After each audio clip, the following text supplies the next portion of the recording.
and welcome back to another video. Today I'm sharing 3 egg recipes that I absolutely love, and we're starting with my everyday frittata. I am using broccoli today because that's what I have, but I love this frittata because it's so versatile. You can use any vegetable you have on hand. So I'm chopping up a crown of broccoli. It's probably about 1.5 cups of broccoli. And then I'm also using a cup of these mixed mushrooms. I just got like a gourmet blend of mushrooms. I think there's some bella mushrooms, some shiitakes, things like that, but just feel free to use your favorite mushrooms. I really like the mushrooms in a frittata because they just are so meaty and savory, and I think they add a really, really nice flavor. So I just chop those up. I like to chop my vegetables up small in a frittata because I think it just makes for a better bite, and then you get a little bit of everything going throughout the frittata. So in a hot cast iron skillet, I added the broccoli and then the mushrooms, and I did add a little bit of cooking oil at first. I'm working on seasoning my cast iron skillet, so it still needs a little bit of oil in there to keep things from sticking.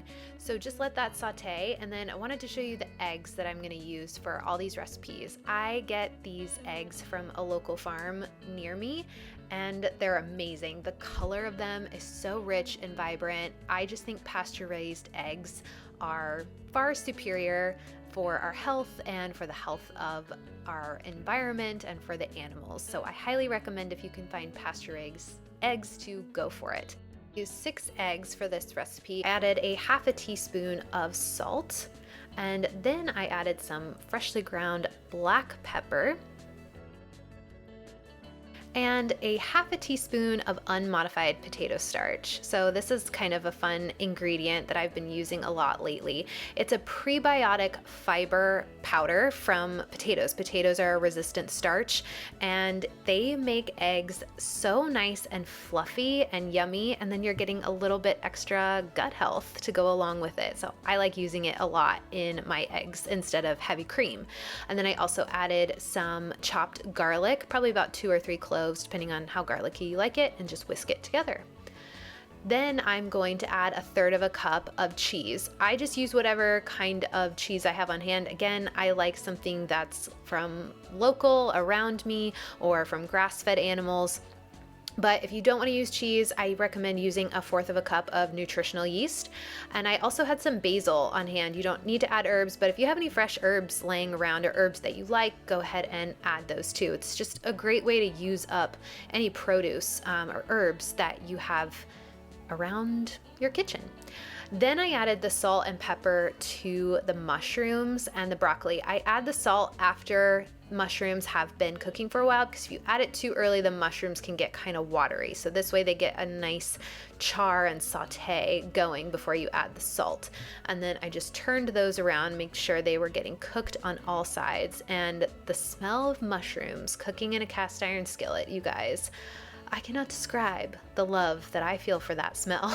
And because I just always like to add more greens, I added some chopped baby spinach because it just wilts down, and a great way to add more greens.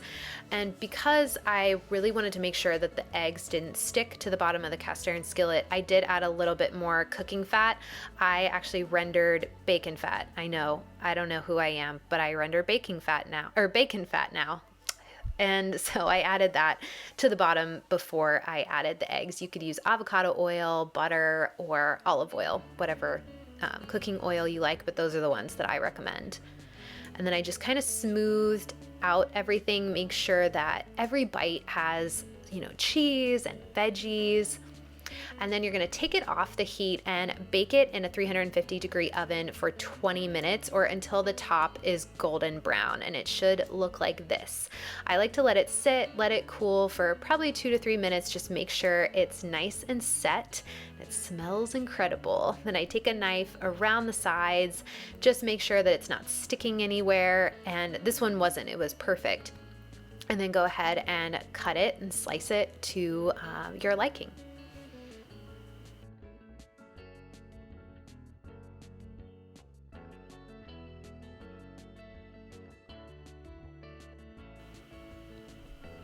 I think this is such a great recipe to make for a weeknight. I probably make this once a week. and the leftovers are great for lunches or breakfast the next day. You could also meal prep this the day before and have it for your lunches for the week. I paired a couple pieces of frittata with some Ezekiel bread toast and some grass-fed butter, and this was just such a comforting, delicious dinner to have, and I continue to have it every week, and the dogs love it too.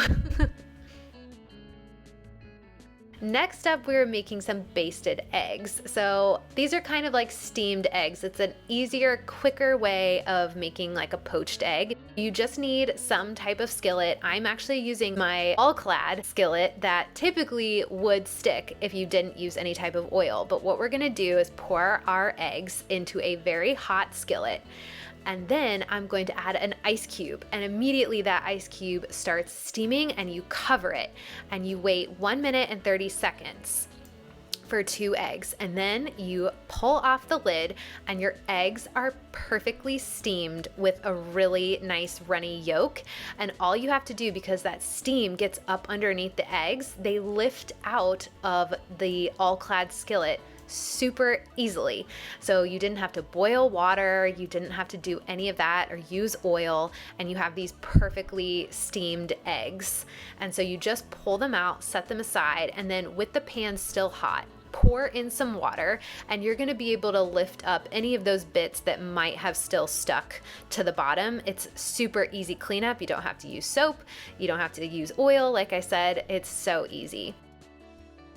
So then I put my steamed eggs or basted eggs on top of some asparagus, and it's fun. I actually learned how to baste eggs because my dad taught me how. He was a manager at a breakfast place, and he said they made basted eggs this way, and I was like, oh my gosh, I have to start doing that. And so we experimented, and we found that that perfect time was 1 minute and 30 seconds for 2 eggs. So it's so delicious.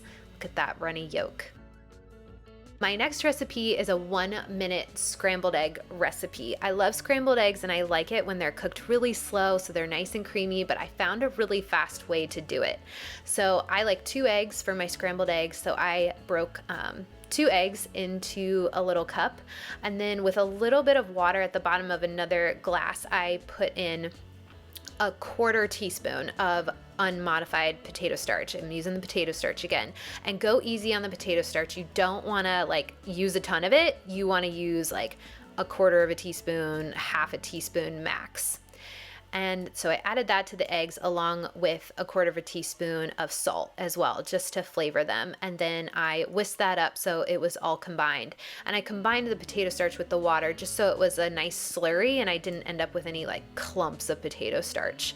So in a small non-stick skillet over medium-high heat, I added probably about like a teaspoon or 1/2 tablespoon of butter. And you've got to cook your scrambled eggs in some butter, you guys. It's so good. It makes such a difference. So then immediately add your scrambled eggs, and you're going to see with a nice hot skillet, it's going to start immediately cooking around the edges. So the key is a hot skillet, and you're going to just wait for 30 seconds. Don't touch it. And then with your spatula, just start gently around the sides, moving the eggs. And you want to move them like every 10 seconds. Let the runny eggs kind of go back around the pan and cook. And in those 10-second intervals, probably for, 1 minute total, then your eggs are going to be pretty much cooked throughout.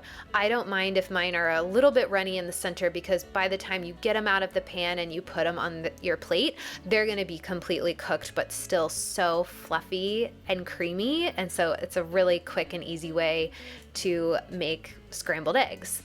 And I had these for lunch that day. I often have eggs for lunch instead of breakfast just because that's what I like. So I paired it with a little salad on the side and I ate them up.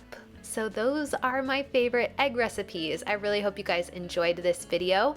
Make sure you check the description below for more information and the recipes, and I'll see you soon for another one. Bye!